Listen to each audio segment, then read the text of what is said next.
Hi guys, good morning. Welcome back to my YouTube channel. ಎಲ್ಲರೂ ಹೇಗಿದ್ದೀರಾ?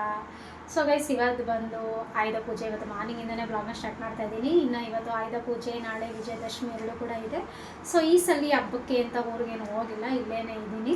So ನಾನು ಮತ್ತು ರಿಷು ಇಬ್ಬರೇ ಇರೋದು ಇವಾಗ ಸದ್ಯಕ್ಕೆ ಇಲ್ಲಿ. ಇನ್ನು ಮೋಕ್ಷಿ ಬಂದು ಊರಿಗೆ ಹೋಗಿ ಅಲ್ಲೇ ಒಂದು 3-4 ಡೇಸ್ ಆಯಿತು. ಅವನು ಅಲ್ಲೇ ಆಯುಧ ಪೂಜೆ ಎಲ್ಲ ಮಾಡ್ತಿರ್ತಾನೆ. ಸೊ ಹೋದ ವರ್ಷ ನಾನು ವಿಡಿಯೋನು ಕೂಡ ಹಾಕಿದ್ದೆ, ನಮ್ಮೂರಲ್ಲಿ ಅಂದರೆ ನಮ್ಮ ಮನೇಲಿ ಯಾವ ರೀತಿ ಆಯುಧ ಪೂಜೆ ಎಲ್ಲ ಮಾಡ್ತೀವಿ ಅಂತ ಹೇಳ್ಬಿಟ್ಟು. ಸೊ ಈ ವರ್ಷ ಸ್ವಲ್ಪ ಹೋಗೋಕ್ಕಾಗಲಿಲ್ಲ. ರಿಷುಗೆ ಸ್ವಲ್ಪ ಹಾಲಿಡೇ ಹೋಮ್ವರ್ಕ್ ಎಲ್ಲ ಇತ್ತು, ಬೇರೆ ಕೆಲಸಗಳು ಕೂಡ ಇತ್ತು. ಹಾಗಾಗಿ ಈ ವರ್ಷ ಹೋಗೋಕ್ಕಾಗಿಲ್ಲ. ಸೊ ಇಲ್ಲೇ ಹಬ್ಬ ಮಾಡೋಣ ಅಂತ ಹೇಳ್ಬಿಟ್ಟು ಇಲ್ಲೇ ಮಾಡ್ತಾ ಇದ್ದೀನಿ. ಸೊ ಇನ್ನು ಮಾರ್ನಿಂಗೇನೆ ಬೆಳಿಗ್ಗೆ ಎದ್ದ ತಕ್ಷಣನೇ ಬ್ಲಾಗ್ ಸ್ಟಾರ್ಟ್ ಮಾಡ್ಕೊಂಡ್ಬಿಟ್ಟಿದ್ದೀನಿ. ಸೊ ಇನ್ನು ರಿಷು ಕೂಡ ಮಲಗಿದ್ದಾನೆ. ಸ್ವಲ್ಪ ಹಾಲಿಡೇ ಎಲ್ಲ ಇದೆಯಲ್ಲ, ಹಾಗಾಗಿ ಎಬ್ಸೋದು ಬೇಡ ಅಂತ ಹೇಳ್ಬಿಟ್ಟು ಸ್ವಲ್ಪ ಮಲ್ಕೊಳ್ಳಿ ಅಂತ ಬಿಟ್ಟಿದ್ದೀನಿ. ಸೊ ನಾನು ಎದ್ದು ಬಂದು ಸ್ವಲ್ಪ ಎದ್ದ ತಕ್ಷಣ ಸ್ವಲ್ಪ ಕಾಫಿ ಕುಡಿಯೋಣ ಅಂತ ಕಾಫಿಗೆ ಇಟ್ಕೊಂಡಿದ್ದೀನಿ. ಇನ್ನು ಕೆಲಸ ಅಂತ ಎಲ್ಲನೂ ಮಾಡಬೇಕು. ಇನ್ನು ಹಬ್ಬ ಅಂತ ಹೇಳಿದ್ರೆ 3-4 ಡೇಸ್ ಹಿಂದೆ ಎಲ್ಲ ಕ್ಲೀನ್ ಮಾಡ್ಕೋಬೇಕಾಗತ್ತೆ. ನಾನು ಬಂದು ಸ್ವಲ್ಪ ಮೊನ್ನೆ ಸ್ವಲ್ಪ ಆದಷ್ಟು ಕ್ಲೀನ್ ಮಾಡ್ಕೊಂಡಿದ್ದೀನಿ. ಅಂದರೆ ತುಂಬ ಏನು ಡೀಪ್ ಕ್ಲೀನ್ ಅಂತ ಏನಿಲ್ಲ, ಸ್ವಲ್ಪ ಮನೆಯೆಲ್ಲ ಚೆನ್ನಾಗಿ ನೀಟಾಗಿತ್ತು ಅಂತ ಅನ್ನಿಸ್ತು. ಹಾಗಾಗಿ ಸ್ವಲ್ಪ ಟಿ ವಿ, ಫ್ರಿಡ್ಜು ಈ ಥರ ಎಲ್ಲ ಏನೇನಕ್ಕೆ ಪೂಜೆ ಮಾಡ್ತೀವಿ ಅದನ್ನೆಲ್ಲ ಸ್ವಲ್ಪ ಕ್ಲೀನಾಗಿ ಒರೆಸ್ಕೊಂಡಿದ್ದೀನಿ ಅಷ್ಟೇ. ಸೊ ನೋಡೋಣ ಹಬ್ಬ ಹೇಗಿರುತ್ತೆ ಏನು ಅಂತ ಹೇಳ್ಬಿಟ್ಟು. ಇವತ್ತಿನ ದಿನ ತುಂಬ ಗ್ರ್ಯಾಂಡ್ ಅಂತ ಏನಿಲ್ಲ, ತುಂಬ ಸಿಂಪಲಾಗಿ ನಾರ್ಮಲ್ ಪೂಜೆ ಏನಿರುತ್ತೆ ಅದೇ ಥರನೇ ಇರುತ್ತೆ ಪೂಜೆ ಬಂದಿವತ್ತು. ಸೊ ಹಾಗೆಯೇ ಇವತ್ತು ಆಯುಧ ಪೂಜೆ ಇರೋದ್ರಿಂದ, ನಾಳೆ ವಿಜಯದಶಮಿ ಇರೋದ್ರಿಂದ ಎಲ್ರಿಗೂ ಕೂಡ ಆಯುಧ ಪೂಜೆ ಮತ್ತು ವಿಜಯದಶಮಿಯ ಶುಭಾಶಯಗಳು ಅಂತ ಹೇಳಲಿಕ್ಕೆ ಇಷ್ಟಪಡ್ತೀನಿ. ಸೊ ನೀವು ಅಂದ್ಕೊಂಡಿರುವಂಥ ಆಸೆ ಕನಸುಗಳು ಆದಷ್ಟು ಬೇಗ ನೆರವೇರಲಿ ಅಂತ ಕೇಳ್ಕೊತೀನಿ. ಸೊ ಇನ್ನು ಕೆಲಸ ಅಂತ ಏನು ಮಾಡಿಲ್ಲ. ಇನ್ನು ಸ್ವಲ್ಪ ಟಿಫನ್ ಏನಾದರೂ ಮಾಡ್ಕೋಬೇಕು, ಲೈಟಾಗಿ ಏನಾದರೂ ಟಿಫನ್ ಮಾಡಿ, ಇನ್ನು ಸ್ವಲ್ಪ ಮನೆಯೆಲ್ಲ ಮಾಫ್ ಮಾಡೋದಿದೆ, ಎಲ್ಲ ಮಾಫ್ ಮಾಡಿ ನೆಕ್ಸ್ಟ್ ಫ್ರೆಶ್ ಅಪ್ ಆಗಿ ದೇವ್ರ ಮನೆಯೆಲ್ಲ ಕ್ಲೀನ್ ಮಾಡಿಕೊಂಡು ದೀಪ ಹಚ್ಚಬೇಕು. ಸೊ ನೋಡೋಣ ಇವತ್ತಿನ ದಿನ ಹೇಗೋಗುತ್ತೆ ಏನು ಅಂತ ಹೇಳ್ಬಿಟ್ಟು. ಹಾಗೆಯೇ ವಿಡಿಯೋನ ಶುರು ಮಾಡೋಣ. ಅದಕ್ಕಿಂತ ಮುಂಚೆ ಯಾರೆಲ್ಲ ನನ್ನ ಚಾನಲ್ನ ನೋಡ್ತಿದ್ದೀರೋ ದಯವಿಟ್ಟು ಸಬ್ಸ್ಕ್ರೈಬ್ ಮಾಡ್ಕೊಂಡು ನೋಡಿ, ಹೀಗೆ ಕೂಡ ಸಪೋರ್ಟ್ ಮಾಡ್ತಾಯಿರಿ ಅಂತ ಹೇಳ್ತಾ. ಸೊ ಹಾಗೆಯೇ ವಿಡಿಯೋ ಏನಾದರೂ ನಿಮಗೆ ಬೋರ್ ಅಂತ ಅನಿಸಿದ್ರೆ ಪ್ಲೇಬ್ಯಾಕ್ ಸ್ಪೀಡನ್ನು ಕೂಡ ನೀವು ಜಾಸ್ತಿ ಮಾಡ್ಕೊಂಡು ವಿಡಿಯೋನ ನೋಡೋದ್ರಿಂದ ನಿಮಗೂ ಕೂಡ ಟೈಮ್ ಸೇವ್ ಆಗುತ್ತೆ, ನನಗೂ ಕೂಡ ಟೈಮ್ ಕೌಂಟ್ ಆಗುತ್ತೆ ಅಂತ ಹೇಳ್ತಾ. ಸೊ ಹಾಲನ್ನು ಇಟ್ಬಿಟ್ಟು ನಾನು ಬ್ಲಾಗ್ ಸ್ಟಾರ್ಟ್ ಮಾಡ್ಕೊಂಡಿದ್ದೀನಿ. ಹಾಲು ಆಲ್ರೆಡಿ ಉಪ್ಪು ಬಂದಿದೆ. ಸೊ ಇವಾಗ ಒಂದು ಕಪ್ಪು ಕಾಫಿ ಕುಡಿದ್ಬಿಟ್ಟು ನೆಕ್ಸ್ಟ್ ನಾನು ಕೆಲಸಗಳನ್ನ ಮಾಡಬೇಕು. ಸ್ವಲ್ಪ ಪಾತ್ರೆ ಎಲ್ಲ ಸ್ವಲ್ಪ ಜೋಡಿಸ್ಕೋಬೇಕಾಗುತ್ತೆ. ಏನಂದರೆ ಹಿಂದಿನ ದಿನ ನೈಟೇನೆಲ್ಲ ತೊಳೆದು ಇಟ್ಕೊಂಡಿರ್ತೀನಲ್ಲ, ಇವಾಗ ಎದ್ದ ತಕ್ಷಣ ಅದೇ ಒಂದು ಕೆಲಸ ಇರುತ್ತೆ. ಸೊ ಅದನ್ನೆಲ್ಲ ಜೋಡಿಸ್ಬಿಟ್ಟು ನೆಕ್ಸ್ಟ್ ಮನೇನ ಮಾಫ್ ಮಾಡಬೇಕು. ಸೊ ನೋಡೋಣ ಇವತ್ತಿನ ದಿನ ಹೇಗೋಗುತ್ತೆ ಅಂತ ಹೇಳ್ಬಿಟ್ಟು. ಇನ್ನು ಎದ್ದ ತಕ್ಷಣ ಸ್ವಲ್ಪ ಹಾಲನ್ನು ಕೂಡ ಕಾಯ್ಲಿಕ್ಕೆ ಇಟ್ಕೊಂಡಿದ್ದೀನಿ. ಸ್ವಲ್ಪ ಕಾಫಿ ಏನಾದರೂ ಕುಡಿದ್ಬಿಟ್ಟು ನಂತರ ಮನೆ ಕೆಲಸನ ಸ್ಟಾರ್ಟ್ ಮಾಡ್ಕೊಳ್ಳೋಣ, ಬೇಗನೆ ಪೂಜೆ ಮಾಡಿಬಿಡೋಣ ಇವತ್ತು ಅಂತ ಹೇಳ್ಬಿಟ್ಟು ಸ್ಟಾರ್ಟ್ ಮಾಡಿದೆ. ಕೊನೆಗೋದು ಹಾಗೇ ಇಲ್ಲ, ತುಂಬಾ ಲೇಟ್ ಆಗಿಬಿಡ್ತು ಕೆಲಸ ಎಲ್ಲ ಮುಗಿಸ್ಕೊಳ್ಳೋ ಅಷ್ಟರಲ್ಲಿ. ಹಿಂದಿನ ದಿನವೇ ಅಡುಗೆ ಮನೆಯೆಲ್ಲ ನಾನು ಕ್ಲೀನ್ ಮಾಡಿ ಇಟ್ಕೊಂಡಿದ್ರಿಂದ ತುಂಬ ಅಡುಗೆ ಮನೆ ನೀಟಾಗೇ ಇತ್ತು. ಅಡುಗೆ ಮನೆ ಏನೋ ಒಂದು ಸಲ ಮಾಫ್ ಮಾಡಿಕೊಂಡ್ರೆ ಸಾಕಾಗ್ತಾಯಿತ್ತು.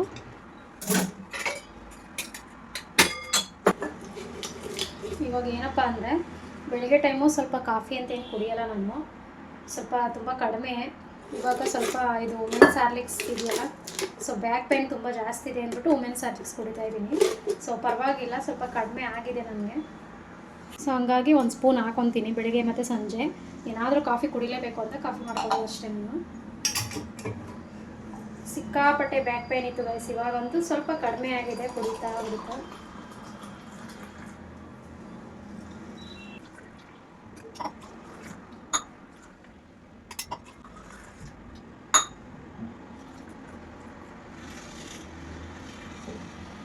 ಒಂದು ಲೋಟ ಮೇಲೆ ಇಷ್ಟಿದೆ, ತುಂಬ ಜಾಸ್ತಿ ಕುಡಿಯೋಕೆ ಹೋಗಲ್ಲ ಕಾಫಿ ನಾನು. ಇಷ್ಟು ದೊಡ್ಡ ಲೋಟ. ಸೊ ಇನ್ನು ಕಾಫಿ ಎಲ್ಲ ಇದು ವುಮೆನ್ಸ್ ಹಾರ್ಲಿಕ್ಸು. ನನಗೆ ಬಂದು ಸಿಕ್ಕಾಪಟ್ಟೆ ಬ್ಯಾಕ್ ಪೇನ್ ಇತ್ತು ಗೈಸ್ ನನಗಂತೂ. ಸೊ ಇವಾಗ ಒಂದು 2 ಮಂತ್ಸಿಂದನೂ ನಾನು ಈ ಥರ ಹಾರ್ಲಿಕ್ಸ್ ಕುಡಿತಾ ಇದ್ದೀನಿ, ವುಮೆನ್ಸ್ ಹಾರ್ಲಿಕ್ಸ್ನ. ಸೊ ನನಗೆ ಬ್ಯಾಕ್ ಪೇನ್ ಪರವಾಗಿಲ್ಲ, ಕಡಿಮೆ ಆಯಿತು ಅಂತ ಅಂದ್ಕೊತೀನಿ. ಮತ್ತು ಸಂಜೆ ನಾನು ಕುಡಿಯೋದು ಒಂದು ದೊಡ್ಡ ಲೋಟ ಅಂತ ಅಂದ್ಕೊಂಬೇಡಿ, ಇಷ್ಟೊಂದು ನಾನು ಕುಡಿಯೋಕೆ ಹೋಗಲ್ಲ. 1 ಲೋಟ ಇದೆ, 1 ಲೋಟದ ಸ್ವಲ್ಪ ಇದೆ ಅಷ್ಟೇ. ಸೊ ಟೀ ಕಪ್ಪಲ್ಲಿ 1 ಲೋಟದ ಮೇಲೆ ಸ್ವಲ್ಪ ಇದೆ ಅಷ್ಟೇ. ಇನ್ನು ಪೂಜೆ ಎಲ್ಲ ಆಗೋ ತನಕ ಟಿಫನ್ ಮಾಡಲ್ಲ, ಹಾಗಾಗಿ ಸ್ವಲ್ಪ ಕುಡಿತಾ ಇದ್ದೀನಿ ಅಷ್ಟೇ. ನೋಡೋಣ.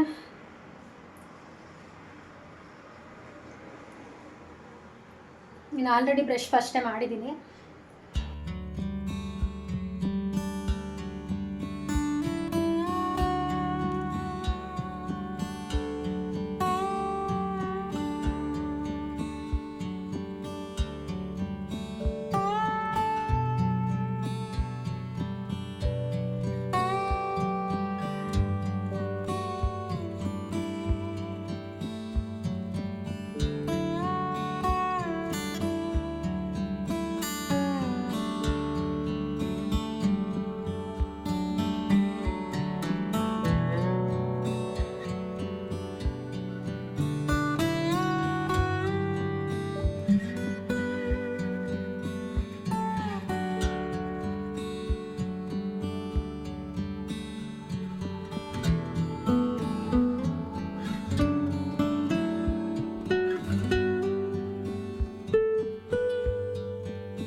ಇನ್ನು ನನ್ನ ಕೆಲಸಗಳನ್ನ ಒಂದೊಂದಾಗಿಯೇ ಮಾಡ್ತಾಯಿದ್ದೀನಿ.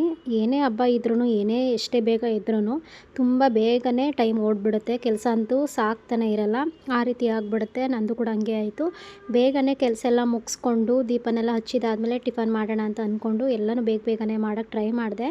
ಕೊನೆಗೂ ಟೈಮ್ ಆಗೇ ಬಿಡ್ತು. ಇನ್ನು ರಿಷು ಬೇರೆ ಇದ್ದಾನಲ್ಲ, ಸ್ವಲ್ಪ ಏನಾದರೂ ಟಿಫನ್ ಫಸ್ಟೇ ಮಾಡಿಸ್ಬಿಡೋಣ, ಆಮೇಲೆ ನೆಕ್ಸ್ಟು ಸ್ನಾನ ಮಾಡಿಕೊಂಡು ನೆಕ್ಸ್ಟ್ ಪೂಜೆ ಎಲ್ಲ ಮಾಡ್ಕೊಂಡ್ರಾಯ್ತು ನಿಧಾನವಾಗಿ ಅಂತ ಹೇಳ್ಬಿಟ್ಟು ಮಾಡ್ತಾಯಿದ್ದೀನಿ. ನನಗಂತೂ ಈ ವರ್ಷ ಏನೋ ಗೊತ್ತಿಲ್ಲ, ಹಬ್ಬ ಅಂತಲೇ ನನಗೆ ಅನ್ನಿಸ್ತಾ ಇರಲಿಲ್ಲ. ಅದರಲ್ಲೂ ಊರಲ್ಲಿ ಇದ್ದಿದ್ದರೆ ಸ್ವಲ್ಪ ಖುಷಿಯಾಗಿರ್ತಿದ್ವೋ ಏನೋ ಅಂತ ಅನ್ನಿಸ್ತಾ ಇತ್ತು. ಬಟ್ ಏನು ಮಾಡೋಕ್ಕಾಗಲ್ಲ, ಈ ಸಲ ಊರಿಗೆ ಹೋಗದೆ ಇರೋ ಕಾರಣ ಪರವಾಗಿಲ್ಲ, ಇಸ್ ಓಕೆ ಅಂತ ನಾನು ನನ್ನ ಮಗನ ಜೊತೆನೇ ಹಬ್ಬನ ಮಾಡ್ತಾಯಿದ್ದೀನಿ.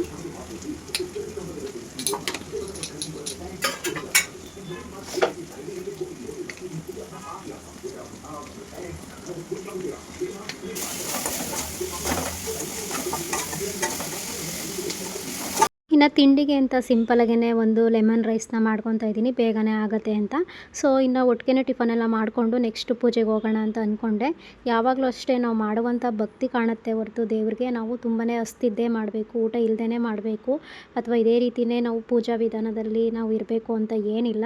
ಭಕ್ತಿ ಒಂದನ್ನೇ ದೇವರು ಕೇಳುವಂಥದ್ದು.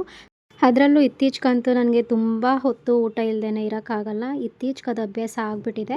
ಸೊ ಹಾಗಾಗಿ ಊಟನೆಲ್ಲ ಟಿಫನೆಲ್ಲ ಮುಗಿಸ್ಕೊಂಡು ನಂತರ ಪೂಜೆ ಮಾಡೋಣ ಭಕ್ತಿಯಿಂದ, ಸ್ವಲ್ಪ ನಿಧಾನ ಆದರೂ ಪರವಾಗಿಲ್ಲ ಅಂತ ಹೇಳ್ಬಿಟ್ಟು ಮಾಡ್ತಾಯಿದ್ದೀನಿ. ಹಾಗೆಯೇ ಎಲ್ಲರನ್ನೂ ಕೂಡ ಇದೇ ರೀತಿ ಇರಬೇಕು ಅಂತಲೂ ಹೇಳೋಕ್ಕಾಗಲ್ಲ. ಅದು ಅವ್ರವ್ರು ರೂಢಿಸ್ಕೊಂಡು ಬಂದಿರುವಂಗೆ, ಅವ್ರವರು ಪೂಜೆ ಮಾಡ್ಕೊಂಡು ಬಂದಿರುವಂಗೆ ಅವ್ರವ್ರಿಗೆ ಅನ್ವಯಿಸುತ್ತೆ. ಸೊ ಟೋಟಲಿ ದೇವ್ರಿಗೆ ಬೇಕಾಗಿರುವಂಥದ್ದು ಶ್ರದ್ಧಾ ಭಕ್ತಿ ಎರಡೇ ಅಲ್ವಾ. ಸೊ ಗೈಸ್, ಫ್ರೆಶ್ ಅಪ್ ಎಲ್ಲ ಆಗಿದ್ದಾಯಿತು. ಇವಾಗ ಸ್ವಲ್ಪ ದೇವ್ರ ಮನೆಯೆಲ್ಲ ಕ್ಲೀನ್ ಮಾಡಬೇಕು. ಟೈಮ್ ಆಲ್ರೆಡಿ ಆಗ್ತಾ ಇದೆ. ಸೊ ನಂದು ಸ್ನಾನ ಎಲ್ಲ ಮುಗೀತು, ಇನ್ನು ರಿಷು ಸ್ನಾನ ಮಾಡಬೇಕು. ಏನಾಯಿತು ಅಂದರೆ ಇವತ್ತು ಪೂಜೆ ಎಲ್ಲ ಲೇಟು ಅಂತ ಹೇಳ್ಬಿಟ್ಟು ಅಷ್ಟೇ ಟಿಫನ್ ಎಲ್ಲ ಮಾಡ್ಕೊಂಡ್ವಿ. ಇವಾಗ ಸ್ವಲ್ಪ ನಿಮ್ಮದೇ ನಿಧಾನ ಪೂಜೆ ಮಾಡೋಣ ಅಂತ. ಸ್ವಲ್ಪ ಬೇಗನೆ ಎದ್ದಿದ್ರೆ ಪೂಜೆ ಎಲ್ಲ ಬೇಗ ಆಗ್ತಾಯಿತ್ತು. ಸೊ ಲೇಟಾಗಿ ಎದ್ದಿದ್ದರಿಂದ ಪೂಜೆ ಲೇಟ್ ಆಗ್ತಿದ್ದಲ್ಲ ಅಂತ ಹೇಳ್ಬಿಟ್ಟು ಟಿಫನ್ ಎಲ್ಲ ಮುಗಿಸ್ಕೊಂಡು ಇವಾಗ ದೇವ್ರ ಮನೆ ಕ್ಲೀನ್ ಮಾಡಬೇಕು. ಬೆಳಗ್ಗೆಯಿಂದ ಟಿ ವಿ ನೋಡ್ಕೊಂಡೇ ಕುತ್ಕೊಂಡವನೆ, ಸ್ನಾನ ಮಾಡಿಲ್ಲ ಏನಿಲ್ಲ, ಟಿಫನ್ ಮಾಡಿಕೊಂಡು ಟಿ ವಿ ನೋಡ್ಕೊಂಡು ಕುತ್ಕೊಳ್ಳೋದು. ಹಾಲಿಡೇ ಇತ್ತು ಅಂದರೆ ಇದೇ ಕೆಲಸ ಇವಂದು. ಸೊ ಇನ್ನು ನಾನು ಬಂದು ಸ್ಯಾರಿ ಏನೋ ಹಾಕ್ಕೊಳ್ತಾ ಇಲ್ಲ ಪೂಜೆಗೆ, ಸೊ ಡ್ರೆಸ್ನೇ ಹಾಕ್ಕೊಂಡು ಪೂಜೆ ಮಾಡೋದು ಅಷ್ಟೇ.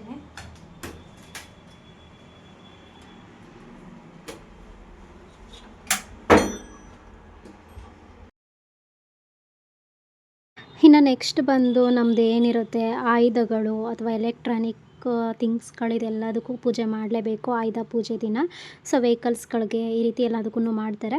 ಸೊ ಇನ್ನು ಮನೇಲಿ ಅಂತ ಹೇಳಿದರೆ ಟಿ ವಿ, ರೆಫ್ರಿಜರೇಟರ್ ಆಗಿರ್ಬೋದು, ಹಾಗೆಯೇ ವಾಷಿಂಗ್ ಮಿಷಿನ್ ಆಗಿರ್ಬೋದು, ಅಥವಾ ಸ್ವಿಚ್ ಬೋರ್ಡ್ ಆಗಿರ್ಬೋದು, ಅಥವಾ ನನ್ನ ಹತ್ರ ಇದ್ದಂಥ ಈ ರೀತಿ ಲೆಗ್ ಮಿಷಿನ್ ಅಂದರೆ ಬಟ್ಟೆ ಹೊಲಿಯೋ ಯಂತ್ರ ಆಗಿರ್ಬೋದು, ಫ್ಯಾನ್ಗಳು, ಹಾಗೆಯೇ ನಾವು ದುಡ್ಡೆಲ್ಲ ಇಟ್ಕೊಳ್ಳುವಂಥ ಬೀರಾಗಿರ್ಬೋದು, ಇದೆಲ್ಲ ಒಂದು ಲಕ್ಷ್ಮಿಯ ಸಂಕೇತ ಅಂತ ಹೇಳ್ಬೋದು. ಸೊ ಈ ರೀತಿ ನಾವೇನೆಲ್ಲ ದಿನನಿತ್ಯ ಉಪಯೋಗಿಸ್ತೀವೋ ಎಲೆಕ್ಟ್ರಾನಿಕ್ ವಸ್ತುಗಳಾಗಿರ್ಬೋದು, ವೆಹಿಕಲ್ಸ್ಗಳಾಗಿರ್ಬೋದು, ಇದೆಲ್ಲದಕ್ಕೂ ಕೂಡ ಆಯುಧ ಪೂಜೆ ದಿನ ಪೂಜೆನ ಮಾಡುವಂಥದ್ದು. ಸೊ ಒಳ್ಳೆಯದಾಗಲಿ ಅಂತ ಉದ್ದೇಶನ ಇಟ್ಕೊಂಡು ಅಷ್ಟೇ. ಇದೆಲ್ಲನೂ ಕೂಡ ನಾನು ಇವತ್ತು ಪೂಜೆ ಮಾಡೋಣ ಅಂತ ಹೇಳ್ಬಿಟ್ಟು ಹಿಂದಿನ ದಿನವೇ ಎಲ್ಲ ಡೀಪಾಗಿ ಚೆನ್ನಾಗಿ ನೀಟಾಗಿ ಒರೆಸಿಟ್ಕೊಂಡಿದ್ದೆ. ಹಾಗಾಗಿ ಇವತ್ತು ಸುಮ್ಮನೆ ಬಟ್ಟೆ ಇಟ್ಟು ಹೂವು ಇಟ್ಟು ಪೂಜೆ ಮಾಡೋದಷ್ಟೇ ಬಾಕಿ ಇತ್ತು. ಇನ್ನು ಕಿಚನಲ್ಲಿ ಅಂತ ಹೇಳಿದ್ರೆ ಮಿಕ್ಸಿ ಮತ್ತು ತುರಿಯೋ ಮಣೆ ಮತ್ತು ಚಾಕು ಆಗಿರ್ಬೋದು, ಮತ್ತು ನನ್ನ ಹತ್ರ ಸಿಸರ್ ಇತ್ತು. ಸೊ ಅದು ಈ ಥರ ಏನೆಲ್ಲ ಬಳಸ್ತೀವಿ ಈ ರೀತಿ ಅರ್ಥವಾದ ವಸ್ತುಗಳು, ಸೊ ಇದನ್ನು ಕೂಡ ಇಟ್ಬಿಟ್ಟು ನಾನು ಪೂಜೆನ ಮಾಡ್ತಾಯಿದ್ದೀನಿ. ಇನ್ನು ಊರುಗಳಲ್ಲಿ ಅಥವಾ ಹಳ್ಳಿ ಕಡೆಯಲ್ಲಿ ಏನು ಮಾಡ್ತಾರೆ ಅಂದರೆ ಅವ್ರು ಬಳಸುವಂಥ ನೇಗಿಲಾಗಿರ್ಬೋದು, ಮತ್ತು ಎತ್ತಿನ ಗಾಡಿ ಆಗಿರ್ಬೋದು, ಅಥವಾ ಬೆಟ್ಕತ್ತಿ ಮತ್ತು ಕೋಲ್ಗುದ್ಲಿ, ಈ ರೀತಿ ಎಲ್ಲನೂ ಕೂಡ ಇಟ್ಬಿಟ್ಟು ಅವ್ರ ಹತ್ರ ಏನೆಲ್ಲ ಇರುತ್ತೆ, ಏನೆಲ್ಲ ಬಳಸ್ತಿರ್ತಾರೆ ಅದೆಲ್ಲದನ್ನು ಇಟ್ಬಿಟ್ಟು ಪೂಜೆನ ಮಾಡ್ತಾರೆ. ಸೊ ನಮ್ಮ ಮನೇಲೂ ಅದೇ ರೀತಿನ ಹಬ್ಬನ ಆಚರಿಸ್ಕೊಂಡು ಬರೋದು, ಯಾವಾಗಲೂ ಅದನ್ನೆಲ್ಲ ಇಟ್ಬಿಟ್ಟೇ ಮಾಡುವಂಥದ್ದು. ಸೊ ನೆಕ್ಸ್ಟ್ ಇಲ್ಲೊಂದು ಚೊಂಬಲ್ಲೂ ಕೂಡ ನಾನು ನೀರನ್ನು ಇಟ್ಕೊಂಡಿದ್ದೀನಿ. ಸೊ ಚೊಂಬಲ್ಲಿ ಅರಿಶಿನ ಕುಂಕುಮ ಹಾಕಿ ಒಂದು ಹೂವನ್ನ ಹಾಕಿಬಿಟ್ಟು ನೆಕ್ಸ್ಟು ಸ್ವಲ್ಪ ಕಡಲೆ ಸಕ್ಕರೆನ ಪ್ರಸಾದಕ್ಕೆ ಅಂತ ಅದ್ರ ಮೇಲೆಲ್ಲ ಸ್ವಲ್ಪ ಒಂದೆರಡು ಕಾಳು ಹಾಕ್ಲಿಕ್ಕೆ ಅಂತ ಕಡಲೆ ಸಕ್ಕರೆನ ಮಿಕ್ಸ್ ಮಾಡ್ಕೊತಾ ಇದ್ದೀನಿ. ಇದನ್ನೆಲ್ಲ ದೇವ್ರ ಪೂಜೆ ಆದಮೇಲೆ ನೆಕ್ಸ್ಟ್ ಎಲ್ಲದಕ್ಕೂ ಹಾಕ್ಕೊಂಡು ಬರೋಣ ಅಂತ ಹೇಳ್ಬಿಟ್ಟು ಸ್ವಲ್ಪ ಸಿಹಿ ತೋರಿಸ್ಬೇಕು ಆ ರೀತಿ ಅನ್ನೋ ಉದ್ದೇಶಕ್ಕೆ ಅಷ್ಟೇ. ಸೊ ನನಗೆ ಗೊತ್ತಿರೋ ಹಂಗೆ ಸಿಂಪಲ್ಲಾಗೇ ಪೂಜೆ ಮಾಡಿದ್ದೀನಿ. ಇದೇ ರೀತಿ ಮಾಡಬೇಕು ಅದೇ ರೀತಿ ಮಾಡಬೇಕು ಅಂತ ಒಂದು ಮೈಂಡ್ ಸೆಟ್ಟಲ್ಲಿ ಮಾಡಿಲ್ಲ. ಆವಾಗಲೇ ಹೇಳ್ದಂಗೆ ಹಬ್ಬ ಮಾಡೋಕ್ಕೆ ಮನಸ್ಸಿಲ್ಲ, ಆದ್ರೂ ಹಬ್ಬ ಎಲ್ಲ ಮಾಡಲೇಬೇಕಲ್ಲ ಅಂತ ಮಾಡ್ತಾ ಇರೋದು ಅಷ್ಟೇ. ಇನ್ನು ನೈವೇದ್ಯಕ್ಕೆ ಅಂತ ಸ್ವಲ್ಪ ಹಾಲನ್ನು ಇಟ್ಕೊಂಡಿದ್ದೀನಿ, ಕಾಯಲಿಕ್ಕೆ ಸ್ವಲ್ಪ ಹಾಲು ಕೀರು ಮಾಡ್ಕೊಳ್ಳೋಣ ಅಂತ ಹೇಳ್ಬಿಟ್ಟು. ಇನ್ನು ಆಲ್ರೆಡಿ ದೇವ್ರ ಮನೆಯೆಲ್ಲ ನಾನು ಕ್ಲೀನಾಗೆ ರೆಡಿ ಮಾಡಿ ಇಟ್ಕೊಂಡು ನೆಕ್ಸ್ಟ್ ಬಂದು ದೀಪನೆಲ್ಲ ಹಚ್ಕೊತಾ ಇದ್ದೀನಿ.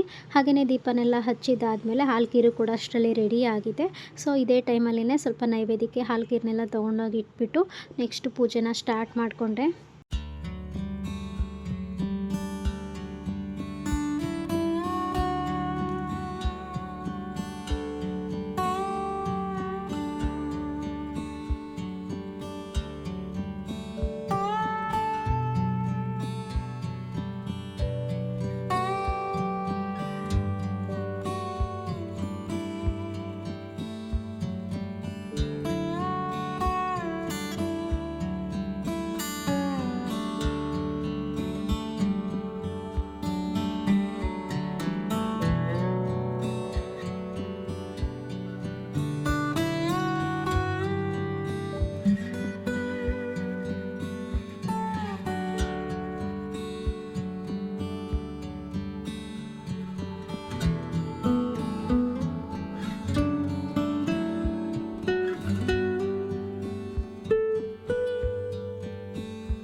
ಇನ್ನು ನನಗಂತೂ ಪೂಜೆ ಮಾಡ್ತಿದ್ರೆ ಎಷ್ಟೊತ್ತು ಟೈಮ್ ಹೋಗುತ್ತೆ ಅನ್ನೋದೇ ಗೊತ್ತಾಗೋದಿಲ್ಲ. ತುಂಬ ಈ ರೀತಿ ದೀಪ ಉರಿಯುವಂಥ ಟೈಮಲ್ಲಿ ನಾನು ದೇವ್ರ ಮನೆಯಲ್ಲೇ ತುಂಬ ಹೊತ್ತು ಕಾಲ ಕಳೆದ್ಬಿಡ್ತೀನಿ. ಅದೇನೋ ಗೊತ್ತಿಲ್ಲ, ಒಂಥರ ಸಮಾಧಾನ ಅಂತ ಅನ್ನಿಸ್ತಾ ಇರುತ್ತೆ. ಒಂದು ರೀತಿ ನೆಮ್ಮದಿ ಇರುತ್ತೆ ದೇವ್ರ ಮನೆಯಲ್ಲೇ ಕೂತ್ಕೊಳ್ಳೋದಕ್ಕೆ, ಆ ದೇವ್ರನ್ನ ನೋಡೋದಕ್ಕೆ ಪೂಜೆ ಆದ ತಕ್ಷಣ. ಸೊ ಯಾರಿಗೆಲ್ಲ ಈ ರೀತಿ ಅನಿಸುತ್ತೆ ದಯವಿಟ್ಟು ಕಮೆಂಟಲ್ಲಿ ತಿಳಿಸಿ. ಅದೊಂದು ರೀತಿ ಅದನ್ನ ಎಕ್ಸ್ಪ್ರೆಸ್ ಮಾಡೋಕ್ಕೆ ಆಗಲ್ಲ ಅಂತ ಹೇಳ್ಬೋದು. ಏನೋ ಒಂಥರ ಖುಷಿ ಆಗ್ತಾ ಇರುತ್ತೆ, ನನಗೂ ಕೂಡ ಹಾಗೇ. ಸೊ ಗೈಸ್, ಪೂಜೆ ಎಲ್ಲ ಮುಗೀತು. ಇವಾಗ ರಿಷುಗೆ ಹಾಲ್ಕಿರ್ಬೇಕಂತೆ. ಸೊ ಇವತ್ತು ಪ್ರಸಾದಕ್ಕೆ ಅಂತ ಹೇಳ್ಬಿಟ್ಟು ಹಾಲ್ಕಿರ್ ಮಾಡಿದ ಹಾಲಿತ್ತು. ಸೊ ಹಂಗಾಗಿ ಅದನ್ನೇ ಮಾಡಿದ್ದೆ. ಸೊ ನೈವೇದ್ಯಕ್ಕೂ ಕೂಡ ಅದನ್ನೇ ಇಟ್ಟಿದ್ದೀನಿ. ಇವಾಗ ರಿಷು ತಿನ್ನಬೇಕಂತ ಕೊಡ್ತೀನಿ.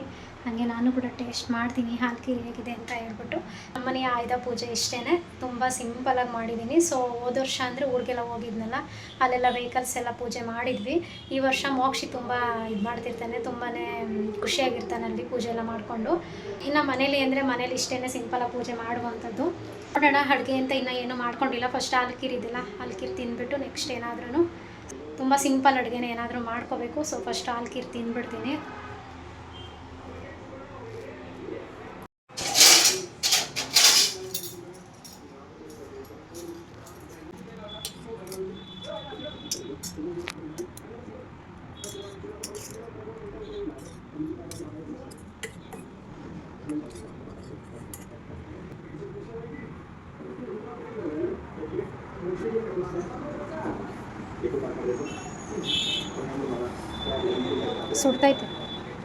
ಸುಡ್ತೈತೆ ಕಣ.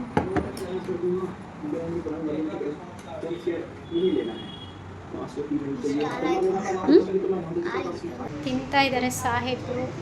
ಚೆನ್ನಾಗಾಯ್ತಾ? ಸುಮ್ಮನೆ ಹೂ ಅನ್ನೋದು ಅಷ್ಟೇ ಕೊಟ್ಟರು. ಹಾಂ, ಚೆನ್ನಾಗೈತೆ. ಅಂದರೆ ಅದು ಸ್ವಲ್ಪ ಬಿಸಿಲು ಏನಾಗುತ್ತೆ ಅಂದರೆ ಹಾಲ್ಕಿರು ತೆಳ್ಳಗಿರುತ್ತೆ. ನಾನು ಆದಷ್ಟು ತೆಳ್ಳಗೆ ಮಾಡಿದ್ದೀನಿ. ಸ್ವಲ್ಪ ಶಾವಿಗೆಲ್ಲ ಹಾಕಿರ್ತೀನಲ್ಲ, ಆಮೇಲೆ ಚೆನ್ನಾಗಿ ಬೇಯ್ಕೊಡುತ್ತಲ್ಲ, ತಣ್ಣಗಾದ್ಮೇಲೆ ಇನ್ನೂ ಗಟ್ಟಿ ಆಗಿಬಿಡುತ್ತೆ ಅಂದ್ಬಿಟ್ಟು ಸ್ವಲ್ಪ ತೆಳ್ಳಗೆ ಮಾಡಿದ್ದೀನಿ. ನನಗೆ ಮತ್ತು ರಿಷುಗಂತೂ ಸಿಕ್ಕಾಪಟ್ಟೆ ಇಷ್ಟ ಹಾಲ್ಕಿರ್ ಅಂದರೆ. ಮೋಕ್ಷಿಗೂ ಇಷ್ಟ ಹಾಲ್ಕಿರ್ ಅಂತ ಹೇಳಿದ್ರೆ. ಸೊ ಇವಾಗ ನಾನು ಟೇಸ್ಟ್ ಮಾಡ್ತೀನಿ ಹೇಗಿದೆ.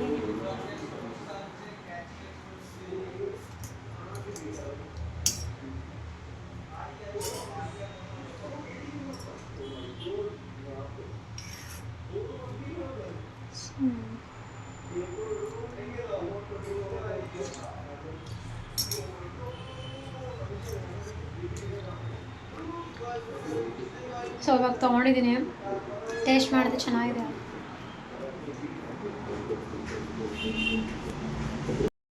ಇನ್ನು ರಿಷು ಜೊತೆ ಕೂತ್ಕೊಂಡು ನಾನು ಕೂಡ ಹಾಲ್ಕಿರ್ನ ತಿಂತಾ ಅವನಿಗೂ ಕೂಡ ಕಂಪ್ನಿ ಕೊಡ್ತಾಯಿದ್ದೆ. ಸೊ ಟಿ ವಿ ನೋಡ್ತಾ ಹಾಗೆ ಮಾತಾಡ್ತಾ ತಿಂತಾಯಿದ್ವಿ. ಸೊ ಹಾಗೆಯೇ ರಿಷುನು ಕೂಡ ಕೇಳ್ತಾ ಇದ್ದೆ. ಮೋಕ್ಷಿನ ತುಂಬಾ ಮಿಸ್ ಮಾಡ್ಕೊತಾ ಇದ್ವಿ, ಯಾಕೆಂದರೆ ಮೋಕ್ಷಿಗೂ ತುಂಬಾ ಇಷ್ಟ ಇತ್ತು ಹಾಲ್ಕಿರ್ ಅಂತ ಹೇಳಿದ್ರೆ. ಅವ್ನು ಮಿಸ್ ಆದ ಅಂತ ಅದೇ ಒಂದು ಬೇಜಾರಲ್ಲಿ ಮಾತಾಡ್ತಾ ತಿಂತಾ ಇದ್ದೀವಿ. ಸೊ ಇನ್ನು ಅಡುಗೆ ಅಂತ ಸಿಂಪಲ್ಲಾಗಿ ಒಂದು ಏನಾದರೂ ಅನ್ನ ಸಾಂಬಾರು ಮಾಡ್ಕೊಳ್ಳೋಣ ಅನ್ನೋದೊಂದು ಪ್ಲ್ಯಾನ್ ಇತ್ತು. ಅನ್ನ ಸಾಂಬಾರು ಜೊತೆ ಸ್ವಲ್ಪ ಏನಾದರೂ ಹೆಸರುಬೇಳೆ ಮಾಡೋಣ ಅಂತ ಅನ್ನೋದಿತ್ತು. ಸೊ ಹಾಗಾಗಿ ಸ್ವಲ್ಪ ಲೇಟಾಗೇ ಮಾಡೋಣ ಅಂತ ಹೇಳ್ಬಿಟ್ಟು ನೆಕ್ಸ್ಟ್ ಬಂದು ಸ್ವಲ್ಪ ಅನ್ನ ಸಾಂಬಾರೆಲ್ಲ ಮಾಡಿದಾದಮೇಲೆ ಯಾಕೋ ಹೆಸರುಬೇಳೆ ತಿನ್ನಬೇಕು ಅಂತ ಅನ್ನಿಸ್ತಾ ಇತ್ತು. ಹಾಗಾಗಿ ಹೆಸರುಬೇಳೆನ ಫಸ್ಟೇ ಒಂದು ಬೌಲಷ್ಟು ತೊಳೆದ್ಬಿಟ್ಟು ಚೆನ್ನಾಗಿ ನೆನೆಸಿ ಇಟ್ಕೊಂಡಿದ್ದೆ. ಸೊ ಇನ್ನು ಅದನ್ನು ಒಂದು ಬೌಲ್ಗೆ ಹಾಕ್ಕೊತಾ ಇದ್ದೀನಿ. ಇನ್ನು ಇದಕ್ಕೆ ಎಕ್ಸ್ಟ್ರಾ ಅಂತ ಏನಿಲ್ಲ, ಮಾಮೂಲಿ ಸ್ವಲ್ಪ ಕ್ಯಾರೆಟ್ ತುರಿನ ತುರ್ಕೊಂಡಿದ್ದೆ. ಹಾಗೆಯೇ ಸ್ವಲ್ಪ ದಾಳಿಂಬೆ ಮತ್ತು ಸ್ವಲ್ಪ ಕೊತ್ತಂಬರಿ ಸೊಪ್ಪು, ಸ್ವಲ್ಪ ಒಂದೇ ಒಂದು ಗ್ರೀನ್ ಚಿಲ್ಲಿನ ಹಾಕ್ಕೊತಾ ಇದ್ದೀನಿ, ಖಾರ ಜಾಸ್ತಿ ತಿನ್ನಲ್ಲ ಅಂತ ಹೇಳ್ಬಿಟ್ಟು. ಇನ್ನು ಇದನ್ನೆಲ್ಲ ಹಾಕ್ಕೊಂಡು ಮಿಕ್ಸ್ ಮಾಡಿ ಸ್ವಲ್ಪ ಸಾಲ್ಟ ರುಚಿಗೆ ತಕ್ಕಷ್ಟು ಹಾಕ್ಕೊಂಡು ನೆಕ್ಸ್ಟು ಸ್ವಲ್ಪ ಕುಟ್ಕೊಂಡಿರುವಂಥ ಪೆಪ್ಪರ್ ಪೌಡರ್ನ ಹಾಕ್ಕೊತಾ ಇದ್ದೀನಿ. ಹಾಗೆಯೇ ಇಷ್ಟೆಲ್ಲ ಹಾಕಿದ ಮೇಲೆ ಚೆನ್ನಾಗಿ ಮಿಕ್ಸ್ ಮಾಡ್ಕೊಳ್ಳೋದು ಅಷ್ಟೇ. ಇನ್ನು ಇದಕ್ಕೆ ಸೌತೆಕಾಯಿ ಅಂತ ಹೇಳಿದ್ರೆ ಸೌತೆಕಾಯಿ ಖಾಲಿ ಆಗಿತ್ತು ಮನೇಲಿ. ಸೊ ತರಿಸೋದು ಮರ್ತೋಗಿದ್ದೆ. ಹಾಗಾಗಿ ಸದ್ಯಕ್ಕೆ ಇಷ್ಟೇ ಚೆನ್ನಾಗಿರುತ್ತೆ ಅಂತ ಹೇಳ್ಬಿಟ್ಟು ಇದನ್ನು ಕೂಡ ರೆಡಿ ಮಾಡಿ ಇಟ್ಕೊಂಡಿದ್ದಾಯಿತು.